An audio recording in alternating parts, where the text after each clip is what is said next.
नमस्कार साथियों, मैं श्रवण राज आप सभी को आपके अपने यूजीसी नेट डेडिकेटेड प्लेटफॉर्म जो सीनेट जीआरएफ पे स्वागत करता हूं। साथियों, आप सभी को पता है कि हम लोग अभी हिंदी साहित्य के इतिहास आचार्य रामचंद्र शुक्ल की पुस्तक को बहुत अच्छे तरीके से लाइन बाय लाइन ढंग से पढ़ते हैं, क्योंकि इसका डायरेक्ट इम्प्लीकेशंस हमारे एग्जाम में देखने को मिलता है। अगर देखेंगे आप 2025 के क्वेश्चंस को देखेंगे जून वाले में या 2024 में, यानी कुल मिला के समझिए कि जितना भी पेपर देखेंगे आपको यहाँ से प्रश्न मिलेंगे ही मिलेंगे किसी न किसी रूप में। ठीक है, तो इसी तरीके से हम लोग पढ़ने की कोशिश करते हैं, साथ में पीवाईक्यू भी करते हैं, क्योंकि इस चीज़ को टेस्टिंग करने के लिए कि मैं जो पढ़ रहा हूँ वो मेरा कितना रेलिवेंट है। हिंदी साहित्य है, आधुनिक काल हम लोग पढ़ रहे हैं, जिसमें गद्य विधा पढ़ रहे हैं। गद्य खंड में जो संवत 1950 से लेकर 1975 तक के बीच में, यानी मैं फिर संवत कह रहा हूँ ना कि सन कह रहा हूँ, जो द्विवेदी युग का कालखंड है, ये गद्य साहित्य का प्रसार को लेकर के, क्योंकि भारतेंदु हरिश्चंद्र का यानी भारतेंदु युग के बाद का जो शुरुआती दौर होता है उस कड़ी में हम लोग देखते हैं। इसके संपूर्ण लेक्चर आप जाएंगे प्लेलिस्ट में, तो हिंदी साहित्य का इतिहास आचार्य रामचंद्र शुक्ल की संपूर्ण निचोड़ वाले प्लेलिस्ट में आपको मिल जाएगा। आप यहाँ से प्लस बटन को अपने में सेव कर सकते हैं। यहाँ पर देखिए, इस तरीके से दिख जाएगा आपको। साथ ही आपको कोर्सेस दिखेगा और प्लेलिस्ट के तौर पे इस तरीके से दिख जाएगा कि कैसे किस प्रकार हम लोग क्या कर सकते हैं। लास्ट 60 डेज जेआरएफ बैच भी है, क्रैश कोर्स भी है और 0 to हीरो बैच भी है, जो बिगिनर स्टूडेंट के लिए होता है। ठीक है, यहाँ पर शुक्ल बैच है। ये तमाम बैच जो आपको दिख रहा है ये आपको एक ही जगह कलेक्टेड फॉर्म में मिल जाएगा, कहीं से आपको भटकना नहीं पड़ेगा। चलिए आगे हम लोग बढ़ते हैं। आपके सामने दिख रहा होगा कि गद्य साहित्य का प्रसार द्वितीय उत्थान, ठीक है, संवत 1975 से 50 से लेकर 1975 के बीच में जो प्रकरण 4 है, यानी गद्य साहित्य के निर्माण के बारे में बात कर रहा है। ठीक है, सबसे पहली बात कहता है कि द्वितीय उत्थान के भीतर गद्य साहित्य का निर्माण इतने परिमाण में और इतने रूपों में हो गया कि हम उसका निरूपण कुछ विभाग करके कर सकते हैं। सुविधा के लिए सुविधा कह सकते हैं इसको, हम 4 भाग में करते हैं: नाटक, उपन्यास, कहानियां, निबंध और समालोचना। देख रहे हैं आप यहाँ पे, सबसे पहला नाटक, उपन्यास, कहानियां, निबंध और समालोचना। अब हम लोग सबसे पहले देखेंगे कि नाटक जो है, अनुदित नाटक, इसमें क्या क्या बात कही गई है द्वितीय उत्थान के अंतर्गत। जैसा कि पहले कहा जा चुका है कि भारतेंदु, एक मिनट, हाँ, जैसा कि पहले कहा जा चुका है, मैं आपको बता दिया पुनः, ये क्या हो गया यहाँ पे, नाटक, उपन्यास, कहानियां और निबंध और समालोचना। ठीक है, जैसा कि पहले कहा जा चुका है कि भारतेंदु के पीछे नाटकों की ओर प्रवृत्ति बहुत कम हो गई। नाम लेने योग्य अच्छे मौलिक नाटक बहुत दिनों तक दिखाई न पड़े। अनुवादों का परंपरा अलबत्ता चलती रही। बंग भाषा के अनुवाद की बात करेंगे तो बाबू रामकृष्ण वर्मा द्वारा वीर नारी, कृष्ण कुमारी और पद्मावती नाटकों का उल्लेख पहले हो चुका है। संवत 1950 के पीछे गहमर जानते हैं, जिला गाजीपुर में है। ठीक है, और गहमर की बाबू गोपाल राम ने बनवीर, बबलू वाहन, देश दशा, विद्या विनोद और रविंद्र बाबू की चित्रगंधा का अनुवाद किया गया है। ठीक है, नाटक के अंतर्गत। अब देखते हैं द्वितीय उत्थान के अंतिम भाग में पंडित रूप नारायण पांडे, क्या नाम है, पंडित रूप नारायण पांडे की ने गिरीश बाबू के पवित्र पतिव्रता, क्षीरोद प्रसाद, विद्या विनोद के खान जहां, रविंद्र बाबू के अचलायतन और द्विजेंद्र लाल के राय के उस पार, शाहजहां, दुर्गादास, ताराबाई आदि कई नाटकों के अनुवाद प्रस्तुत किए गए। अनुवादकों की भाषा अच्छी खासी हिंदी है और मूल भावों को ठीक ठीक व्यक्त करती है। इन नाटकों के संबंध में यह समझ रखना चाहिए कि इनमें बंगवासियों को अवेशशील प्रकृति का आरोप अनेक पात्रों में पाया जाता है, जिससे बहुत से इतिहास प्रसिद्ध व्यक्तियों के क्षोभपूर्ण लंबे भाषण उनके अनुरूप नहीं जान पड़ते। प्राचीन ऐतिहासिक वृत्त लेकर लिखे हुए नाटकों में उस काल की संस्कृति और परिस्थिति का सम्यक अध्ययन नहीं प्रकट होगा। ठीक है, अंग्रेजी के अनुवाद की बात करेंगे तो जयपुर के पुरोहित जो थे, गोपीनाथ जो थे, एमए, ने संवत 1950 की कुछ आगे पीछे शेक्सपियर की इन 3 नाटकों के अनुवाद किए थे। किसका किसका किए? सबसे पहला की रोमियो और जूलियट का। रोमियो जूलियट पढ़ेंगे, बहुत ही अच्छी नाटक है, खासकर दुखांत नाटक है, बट बहुत अच्छी नाटक है। प्रेम, इसको जिसको कह सकते हैं प्रेम लीला के नाम से जाना जाता है इसको। As you like it, Venice, जो मर्चेंट ऑफ वेनिस की बात किया जाता है वही है मर्चेंट ऑफ वेनिस, जो शेक्सपियर की नाटक है। वेनिस का व्यापारी यानी मर्चेंट ऑफ वेनिस। ठीक है, उपाध्याय बद्रीनारायण चौधरी कि छोटे भाई पंडित मथुरा प्रसाद चौधरी संवत 1950 में मैकेबेथ, क्या है, मैकेबेथ का बहुत अच्छा अनुवाद साहसेंद्र साहस के नाम से प्रकाशित किया। इसके उपरांत संवत 1967 की लगभग हेमलेट, क्या नाम है, हेमलेट का एक अनुवाद जयंत नाम से निकला, जो वास्तव में मराठी अनुवाद का हिंदी अनुवाद है। कुल मिला के आपने जितने भी नाटक देखा अभी इंग्लिश में, हेमलेट हो गया, मैकेबेथ हो गया, मर्चेंट ऑफ वेनिस हो गया, रोमियो जूलियट हो गया, तमाम जो पुस्तकें हैं विलियम शेक्सपियर साहब की है। संस्कृत के अनुवाद की बात करेंगे तो संस्कृत के नाटकों के अनुवाद के लिए राय बहादुर लाला सीताराम भी ये सदा आदर के साथ स्मरण किए जाएंगे। भारतेंदु की मृत्यु से 2 वर्ष पहले ही उन्होंने संस्कृत काव्यों के अनुवाद में लगाया। संवत 1940 में मेघदूत का जो है अनुवाद धनाक्षरी छंदों में प्रकाशित किया गया।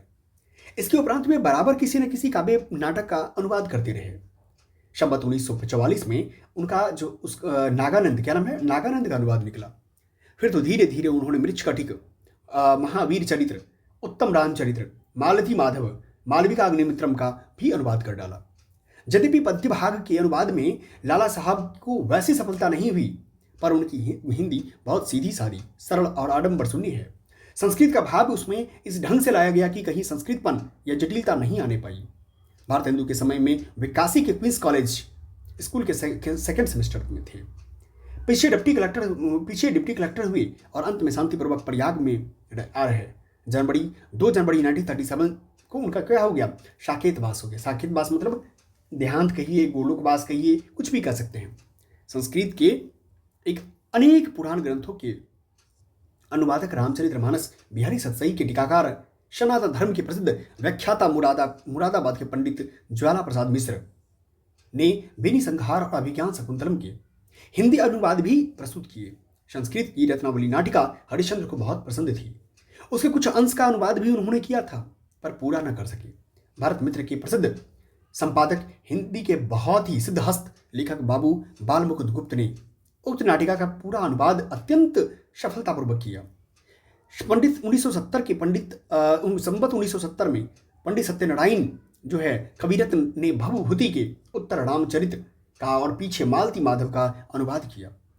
कविरत्न जी के ये दोनों अनुवाद बहुत ही सरस हुए, जिनमें मूल भावों की रक्षा का भी पूरा ध्यान रखा गया।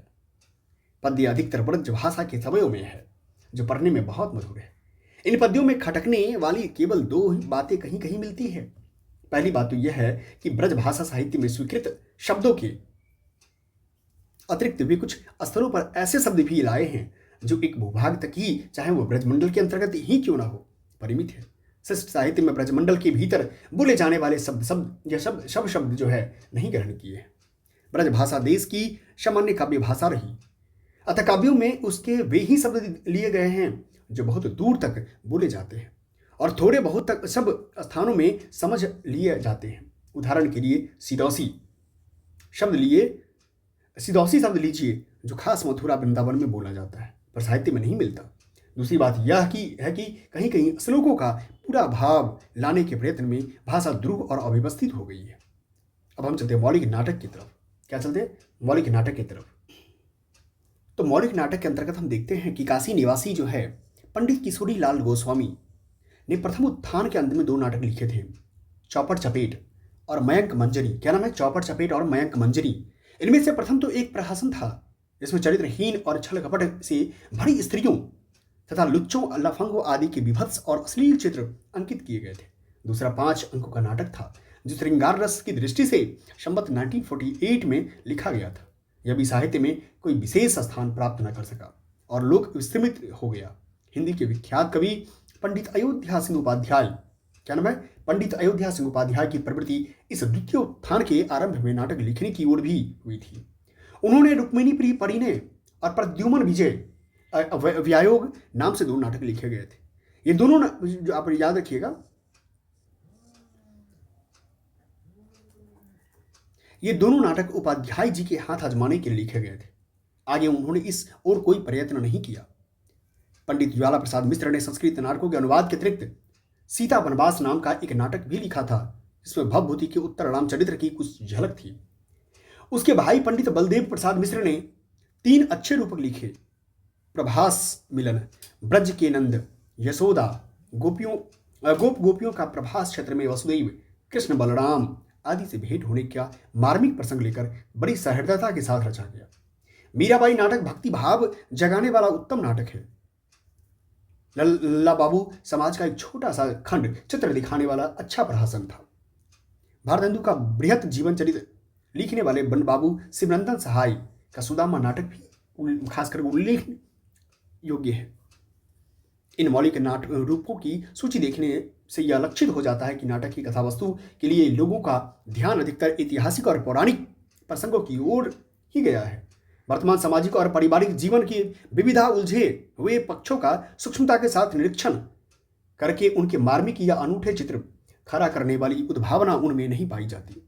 इस द्वितीय उत्थान के बीच कल्पित कथा वस्तु लेकर लिखा जाने वाला बहुत बड़ा नाटक मौलिक नाटक कानपुर के प्रसिद्ध कवि राय खासकर कवि देवी प्रसाद पूर्ण का चंद्र। तो यहां हम लोग देखते हैं कि खासतौर पे लिखा हुआ है कि इतिहास के मध्ययुग के राजकुमारों और राजकुमारियों का जीवन सामने आता है। पूर्ण जी ब्रजभाषा के एक बड़े ही सिद्धहस्त कवि थे, इतिहास के अच्छे ज्ञाता थे। उन्होंने इस नाटक को शुद्ध साहित्यिक उद्देश्य से ही लिखा था, अभिनय के उद्देश्य से नहीं।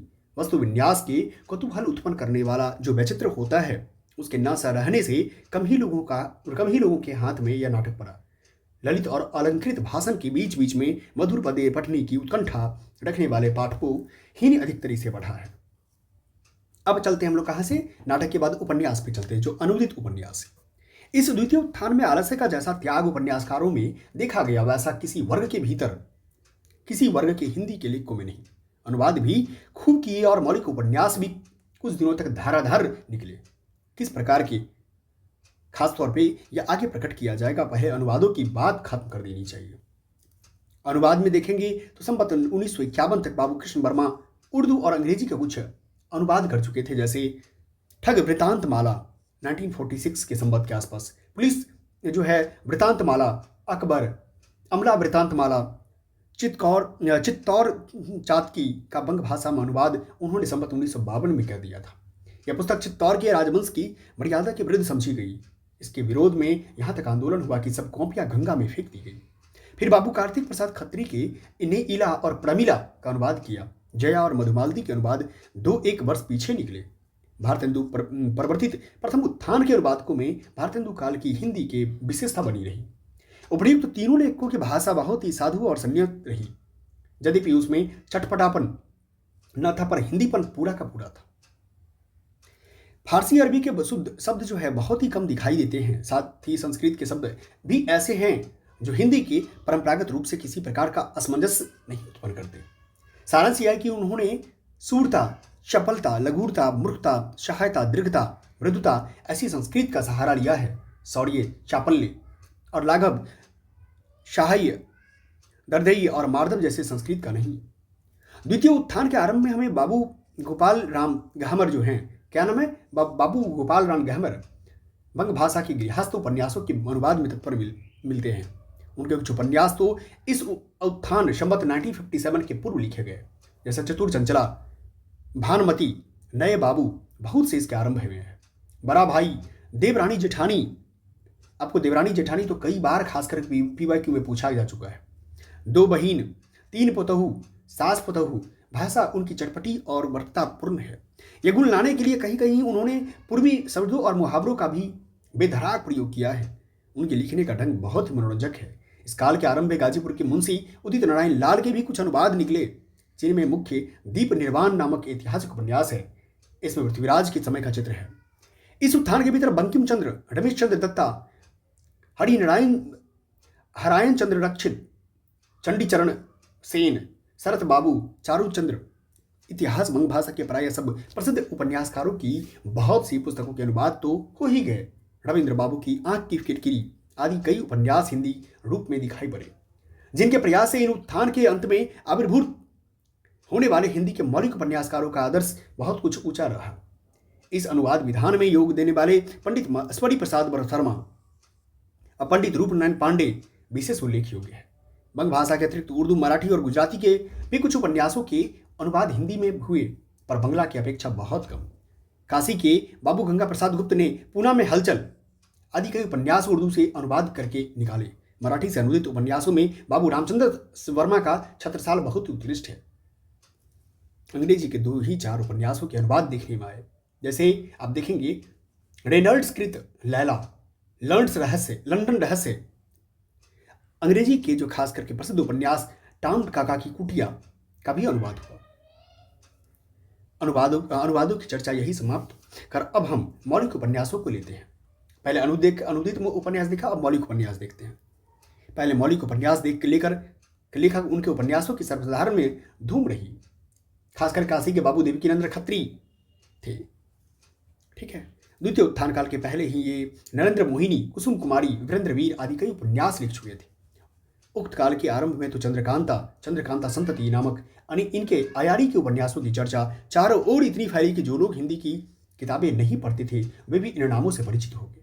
यहाँ पर कह देना आप सके है कि इन उपन्यासों का लक्ष्य केवल घटना वैचित्र रहा, रस संसार, भाव विभूति या चरित्र चित्रण नहीं। ये वास्तव में घटना प्रधान कथानक या किस्से हैं जिनमें जीवन के विविध पक्षों के चरित्र चित्रण का कोई प्रयत्न नहीं। इसे यह साहित्य कोटि में नहीं पाते आते। पर हिंदी साहित्य के इतिहास में बाबू देवकीनंद खत्री का स्मरण इस बात के लिए बना रहेगा कि जितने पाठक उन्होंने उत्पन्न किए उतने और किसी ग्रंथकार के नहीं। चंद्रकांता पंडे पढ़ने के लिए न जाने कितने उर्दू जीवी लोगों ने हिंदी सीखी। चंद्रकांता पढ़ चुकने पर वे चंद्रकांता की किस्म का कोई किताब ढूंढने में परेशान करते थे। शुरू में चंद्रकांता और चंद्रकांता संतति पढ़कर न जाने कितने नवयुवक हिंदी के लेखक हो गए। चंद्रकांता पढ़कर वे जीवन की और प्रकार की साहित्यिक पुस्तकें भी पढ़े चले। अभ्यास हो जाने पर कुछ लिखने भी लगे थे। बाबू देवकीनंद खत्री के प्रभाव से तिलस्मी, अय्यारी के उपन्यासों की खासकर हिंदी में बहुत दिनों तक भरमार रही। शायद अभी तक यह शौक बिल्कुल ठंडा नहीं हुआ है। बाबू देवकीनंद खत्री के तिलस्मी रास्ते पर चलने वाले में बहुत हरिकृष्ण जौहर विशेष उल्लेख योग्य है। बाबू देवकीनंद के संबंध में इतना कह देना जरूरी है कि उन्होंने ऐसी भाषा का व्यवहार किया है जिसे थोड़ी हिंदी और उर्दू पढ़े लोग भी समझ ले। कुछ लोगों का यह समझना है कि उन्होंने राजा श्री प्रसाद वाली उस पिछली आम फहम भाषा का बिल्कुल अनुसरण किया जो एकदम उर्दू की ओर झुक गई थी।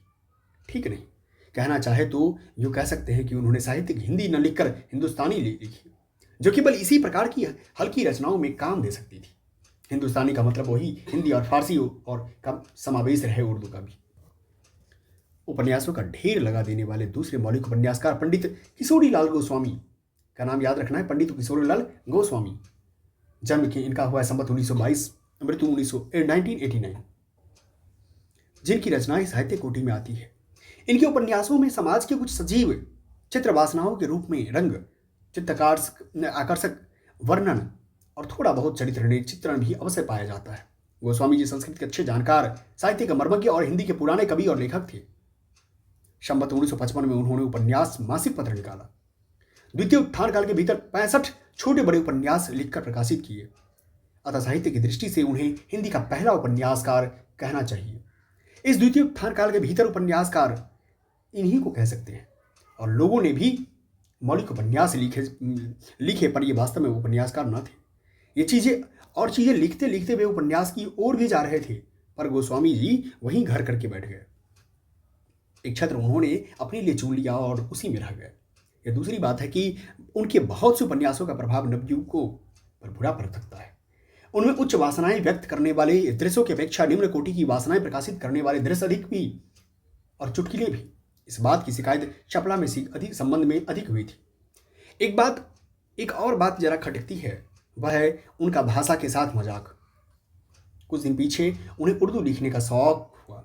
उर्दू भी ऐसी वैसी नहीं, उर्दू ए मुल्ला, क्या बोलते हैं, उर्दू ए मुल्ला। इस शौक के कुछ आगे पीछे उन्होंने राजा श्री प्रसाद का जीवन चरित्र लिखा, जो सरस्वती के आरंभ के 3 अंकों में भाग 1 संख्या 2, 3, 4 में निकला। उर्दू जबान और शेर सखून की बेढंगी नकल से, जो असल में कभी कभी साफ अलग हो जाती है। उनके बहुत से उपन्यासों का साहित्यिक गौरव घट गया है। गलत मानी में लाए हुए शब्द भाषा को शिष्टता के दर्जे से गिरा देती है। खैरियत यह हुई कि अपने सब उपन्यासों को आपने यह मंगनी का लिबास नहीं पहनाया। मल्लिका देवी या बंग सरोजनी में संस्कृत प्रायः समास बहुला भाषा काम में लाई गई है। इन दोनों प्रकार की लिखावटों को देखकर कोई विदेशी चक पकाकर पूछ सकता है कि क्या दोनों हिंदी है, क्या है, क्या दोनों हिंदी है। हम यह भी कह सकते हैं कि वह भी कर सकते हैं। इन हौसलों ने जैसे बहुत से लेखकों को किसी विषय पर पूर्ण अधिकार के साथ जमने न दिया, वैसे ही कुछ लोगों की भाषा को बहुत कुछ डबाडोल रखा, कोई टेढ़ा सीधा रास्ता पकड़ने न दिया। गोस्वामी जी के ऐतिहासिक उपन्यासों से भिन्न भिन्न समयों की सामाजिक और राजनीतिक अवस्था का अध्ययन और संस्कृत के स्वरूप का अनुसंधान नहीं सूचित होता। कहीं कहीं तो काल दोष तुरंत ध्यान में आ जाते हैं, जैसे वहां जहां अकबर के सामने हुक्के या पेचवान रखे जाने की बात कही गई है। पंडित किशोरी लाल गोस्वामी के कुछ उपन्यासों के नाम हैं: तारा चपरा, तरुण तपस्विनी, रजिया बेगम, लीलावती, राजकुमारी, लवंग लता, हृदय वाहिनी, हीराबाई, लखनऊ की कब्र इत्यादि। प्रसिद्ध कवि और गद्य लेखक पंडित अयोध्या सिंह उपाध्याय ने भी 2 उपन्यास ठेठ हिंदी में लिखे। ठेठ हिंदी का ठाठ, क्या नाम है? पंडित अयोध्या सिंह उपाध्याय जी का ही है। ठेठ हिंदी का ठाठ, संवत 1956 में। अधा खिला फूल, क्या है? अधा खिला फूल।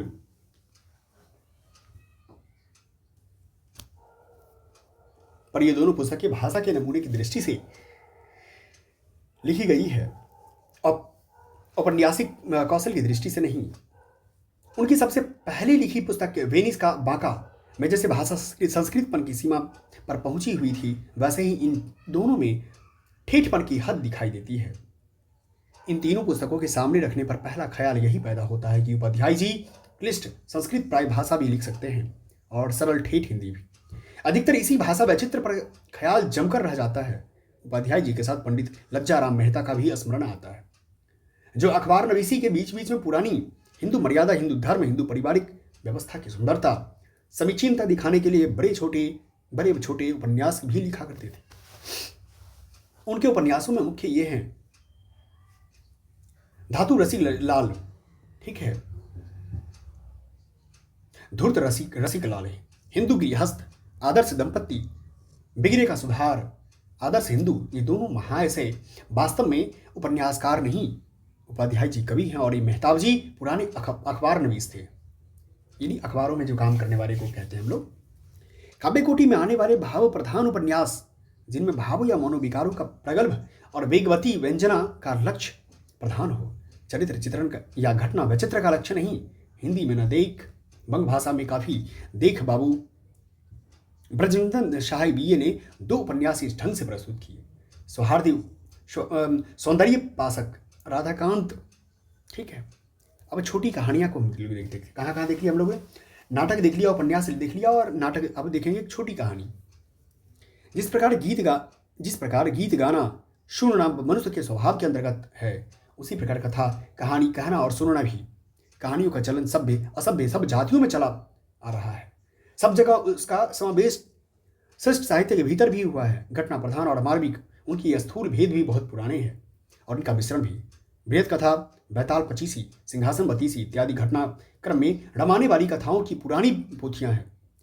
कादम्बरी, माधवानल, कामकंदला, शीत बसंत इत्यादि मृत वैचित्रपूर्ण होती हुई भी कथा की मार्मिक स्थलों में रमाने वाले भाव प्रधान आख्यान है। इन दोनों कोटि की कहानियों में एक बड़ा भारी भेद तो यह दिखाई देगा कि प्रथम में इतिवृत्त का प्रवाह मात्र अपेक्षित होता है, पर दूसरी कोटि की कहानियों में भिन्न भिन्न स्थितियों का चित्रण या प्रत्यक्षीकरण भी पाया जाता है। आधुनिक ढंग के उपन्यासों और कहानियों के स्वरूप का विकास इसी भेद के आधार पर क्रमशः हुआ है। इस स्वरूप के विकास के लिए कुछ बातें नाटकों से ली गई, जैसे कथोपकथन, घटनाओं का विन्यास वैचित्र, बाह्य और अभ्यंतर परिस्थिति का चित्रण और उसके अनुरूप भाव व्यंजना। इतिवृत्त का प्रवाह तो उसका मूल था ही, वह तो बना ही रहेगा। उनमें अंतर इतना ही पड़ा कि पुराने ढंग की कहानियों में कथा का प्रवाह अखंड गति से एक और चलता था, जिसमें घटनाएं पूर्वापर कर्म में से जुड़ती सीधी चली आती थी। पर यूरोप में जो नए ढंग के कथानक नावेल के नाम से चले और वंग भाषा में आकर उपन्यास कहलाए। अब गौर करने वाले, यूरोप में जो नावेल हुआ था उसी को हम लोग उपन्यास कहने लगे। मराठी में वे कादम्बरी कहलाने लगे। कथा के भीतर भी कोई भी परिस्थिति आरंभ में रखकर चल सकते हैं और उसमें घटनाओं की श्रृंखला लगातार सीधी न जाकर इधर उधर और श्रृंखलाओं से गुम्फित होती चलती है। और अंत में जाकर सबका समाहार हो जाता है। घटनाओं के विन्यास की यह वक्रता या विचित्र उपन्यासों और आधुनिक कहानियों की वह प्रत्यक्ष विशेषता है जो उन्हें पुराने ढंग की कथा कहानियों से अलग करती है। उपयुक्त दृष्टि से यदि हम देखें तो इंसा की जो है रानी केतकी की कहानी क्या है, इंसा जो है ना उसी का रानी केतकी की कहानी, बड़ी रानी केतकी की बड़ी कहानी और आधुनिक उपन्यास के अंतर्गत आएगी। न राजा शिव प्रसाद का राजा भोज का सपना, वीर सिंह का वृतांत आधुनिक छोटी कहानी की अंतर्गत है।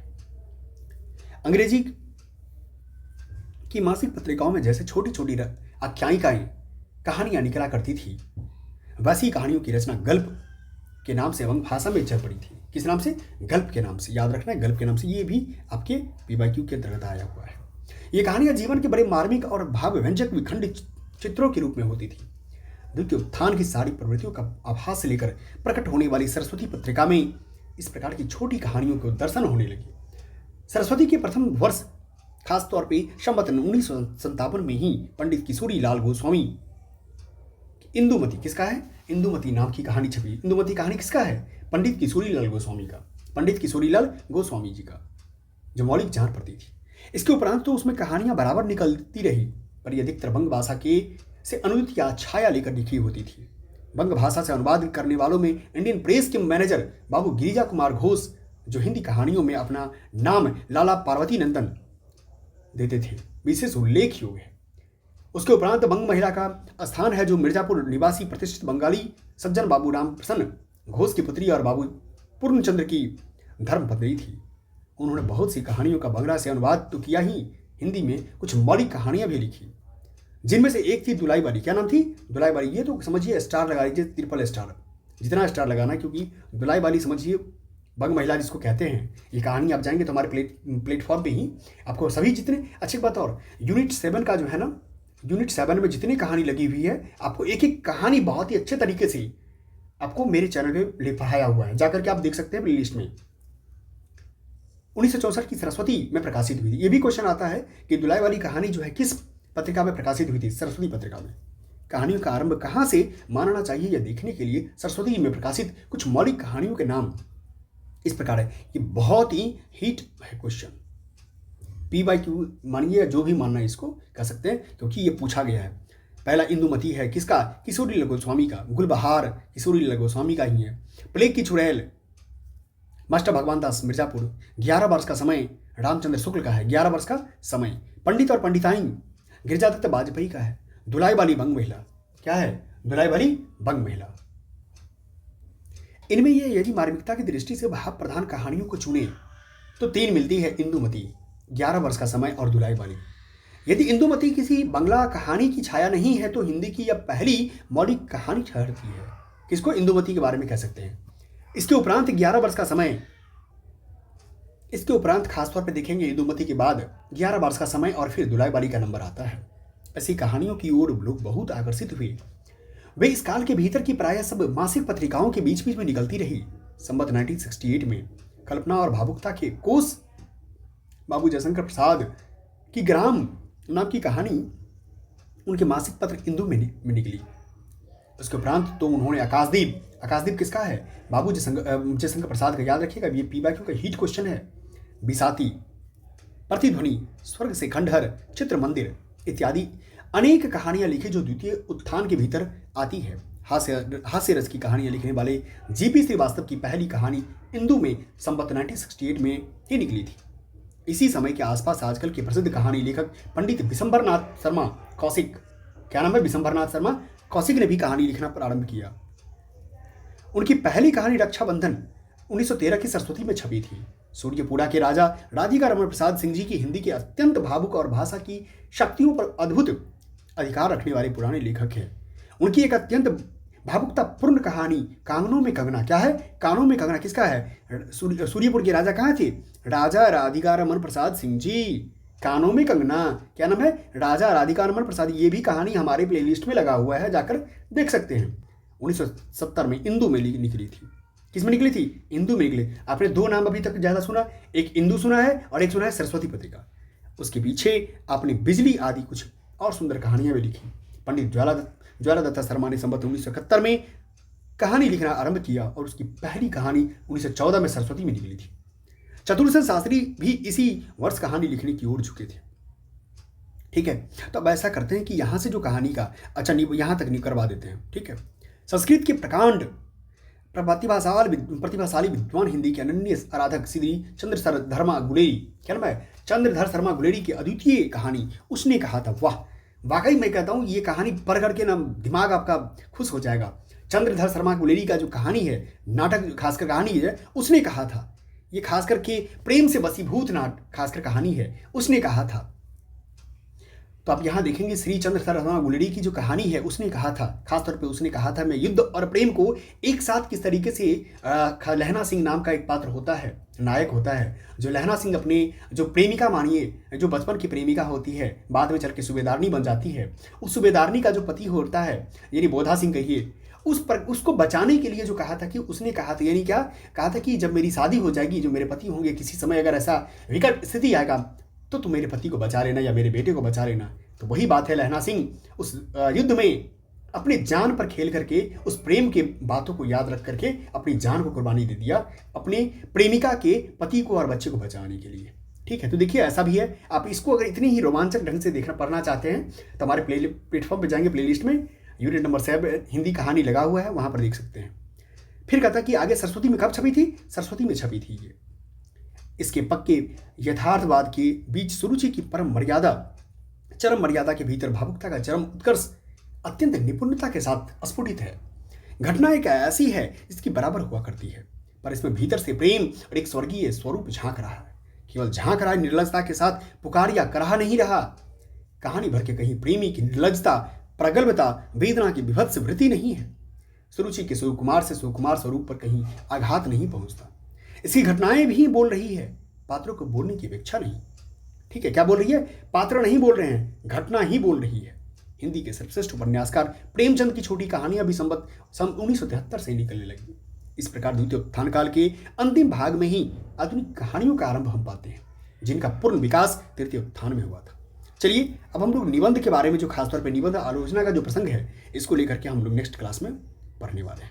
ठीक है, बहुत बहुत धन्यवाद आप सभी का कि आपने इतना समय टाइम बहुत अच्छे तरीके से पढ़ा है। देखिए पढ़ना भी जरूरी है, क्योंकि आपको सफलता चाहिए तो पढ़ना पड़ेगा।